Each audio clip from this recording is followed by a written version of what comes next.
Viktor Gyokeres involved in an eyebrow-raising incident with Arsenal teammate versus Chelsea. Those who tuned into Arsenal's 3-2 League Cup semi-final first-leg win over Chelsea on Wednesday night have claimed that Viktor Gyokeres despises one of his high-profile teammates following one incident. The Gunners now have one foot in the final after a goal from their striker was sandwiched between strikes from Ben White and Martin Zubimendi. As things stand, Arsenal are rated as the best football team in the world. As a result, they are among the favorites in every competition they remain in, having raced into a 6-point lead in the Premier League and being tipped by many to win their first-ever Champions League title. While the League Cup is the least prestigious competition they are contesting, Mikel Arteta is determined to add to his trophy collection. However, one issue that could yet derail those ambitions is a potential mismatch between two of his forward players. Viktor Gyokeres fumes at teammate during Chelsea 2-3 Arsenal. Having scored just once in his previous 10 matches prior to Wednesday night's victory, Gyokeres' goal at Stamford Bridge could do wonders for his confidence. There have been several reasons suggested for his struggles to adapt to English football as quickly as Arsenal supporters might have hoped. While his experience and ability have often been criticized, it was clear to many in midweek that a lack of chemistry with Bukayo Saka may also be weighing him down. During the build-up to his goal, Gyokeres appeared frustrated by Saka's decision to cut the ball back to a teammate rather than cross into the box, where the striker was perfectly positioned for a simple finish. Instead, he had to wait for Ben White to provide the service his movement deserved. Watch below. What was even more telling, according to Arsenal supporters, were the Swedish international's actions during the celebrations. While the moment may have been blown out of proportion, many online couldn't help but notice that he appeared to push Saka away as the winger tried to embrace him. Watch below. "Gyokeres shouldn't do that. That was so wrong," one ex-user wrote, while another added, "Thought this was just agenda, but the clip actually looks like that." Elsewhere, a third remarked, "I missed this, but the more I see it, the more upsetting it appears. If we are to win trophies, this needs fixing." A fourth continued, "Saka hates Gyokeres, I'm convinced." As a fifth concluded, "People will say stop spreading drama, but it's clearly obvious he does push Saka away and Saka noticed. About time he vented his frustration. Saka does need to learn he can square it first time. It's a team game. They'll laugh about this later." Arsenal's $64 million striker still has lots to prove.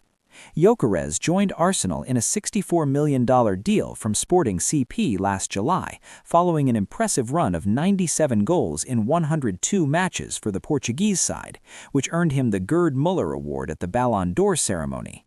But after having never played in one of Europe's Big Five leagues until this season, the 27-year-old is mostly proving why so far. Since his move to the Gunners, Gyokeres has scored 8 goals in 25 appearances, 5 of which were against Leeds United, Nottingham Forest, Burnley, and Everton, plus 2 against Atletico Madrid in the Champions League. It's hardly the return expected of him after contributing to 80 goal contributions across all competitions last season, and he still must do more to prevent Arteta from becoming over-reliant on set pieces. Viktor Gyokeres' behavior at Arsenal sums him up as he hits back at Gary Neville in the best way. Viktor Gyokeres was on target for Arsenal in the Carabao Cup semi-final first leg against Chelsea on Wednesday evening.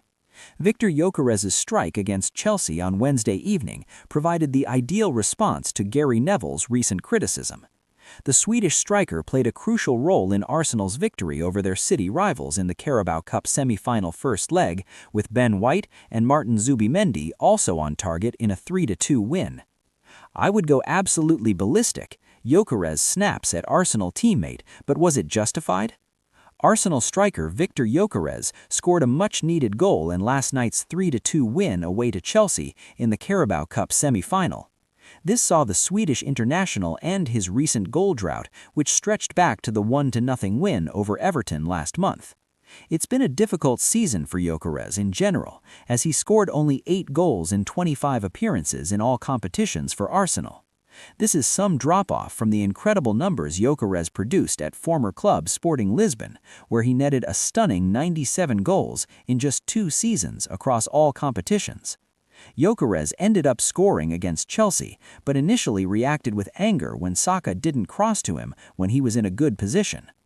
Gyokeres shows anger at Bukayo Saka, and pundits back up the Arsenal striker. Watch below as pundits discussed Gyokeres' goal at Stamford Bridge and also highlighted how he initially looked really annoyed when Saka decided not to cross to him when he was in a good position. Rightly so, he gets upset that ball doesn't get there, pundit Jimmy Floyd Hasselbank said on Sky Sports afterwards. I would go absolutely ballistic. Are Arsenal playing to Gyokeres' strengths? At times this season, it's looked like Gyokeres has really struggled to adapt to life in the Premier League, but are Arsenal also to blame? See below as Jamie Redknapp also analyzed Gyokeres' game and how he's perhaps struggling due to the different kind of service he's getting at the Emirates. Sporting often played with wingbacks, meaning a lot of their attacking threat came from crosses and more direct play than Arsenal tend to use. It will be interesting to see if the Gunners can fix this, or if Mikel Arteta ultimately ends up reverting to using Kai Havertz or Gabriel Jesus as his first-choice centre-forward this season. Liverpool told they would benefit from signing Arsenal star Arteta is hardly using in the league. Liverpool have seen their squad depleted by injury, fitness, and availability issues this season. Despite losing to Sadio Mane's Senegal in the semi-final, Mohamed Salah will miss the Burnley game this weekend as he competes in the AFCON third place-off playoff. The Egyptian has been away since mid-December, compounding the ongoing squad woes facing Arne Slot. Alexander Isak is out until March, Hugo Ekitike has had a problem in recent weeks, Joe Gomez has been in and out of the squad because of ongoing problems, and most recently Connor Bradley suffered a long-term injury. Bradley's absence, likely for the rest of the season, means Liverpool have just one senior natural right-back option in Jeremy Frimpong. There are other potential replacements, including midfield pair Dominic Szoboszlai and Curtis Jones. Slot may also want to rely on Joe Gomez, but as most fans know, the Englishman is pretty injury-prone. In turn, they may wish to see another defender brought to the club at some point in 2026. On that front, while speaking to Sky Sports, journalist Dan Kilpatrick suggested that Liverpool, along with Newcastle, would benefit from signing Arsenal ace Ben White. He said, I don't think there's many clubs in the Premier League that wouldn't benefit from having Ben White in their squad.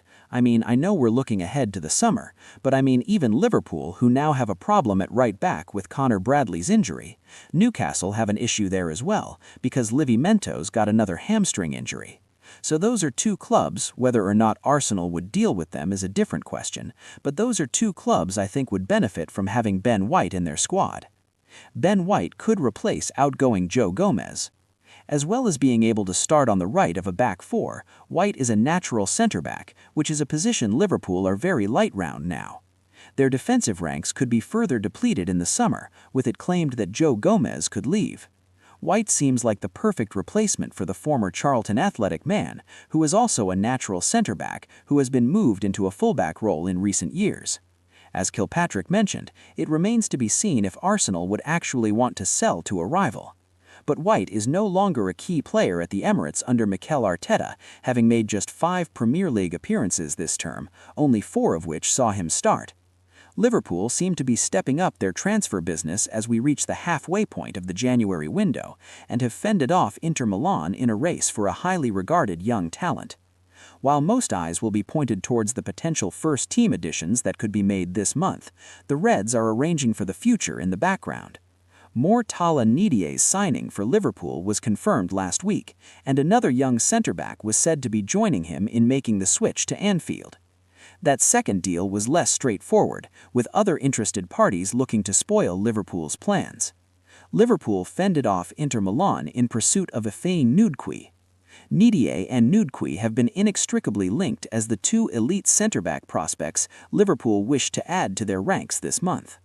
Liverpool reached an agreement with Ndidi for next summer, but new reports suggest Inter were also keen on luring him to the San Siro before he eventually decided on a Merseyside move. According to Liverpool Echo, it's understood Liverpool fended off Inter Serie A giants Inter Milan to land the centre-back in a deal that will be worth around £2.5 million. That other European giant wanted Ndidi is a testament to his potential. With few other transfer plans, so far anyway, it would have been disappointing to miss out on one of their only real targets. Luckily, Nudquid chose Liverpool and will join up with the under-21s next season. Along with Nidier, Liverpool believe they have signed 2 superstars who will shore up the future of Arne Slot's defense. Liverpool surely aren't done in the transfer market. We know there's more work to do on the outgoings front this month. Juventus are going after Federico Chiesa with intent, hoping to bring him back to Turin before the window shuts.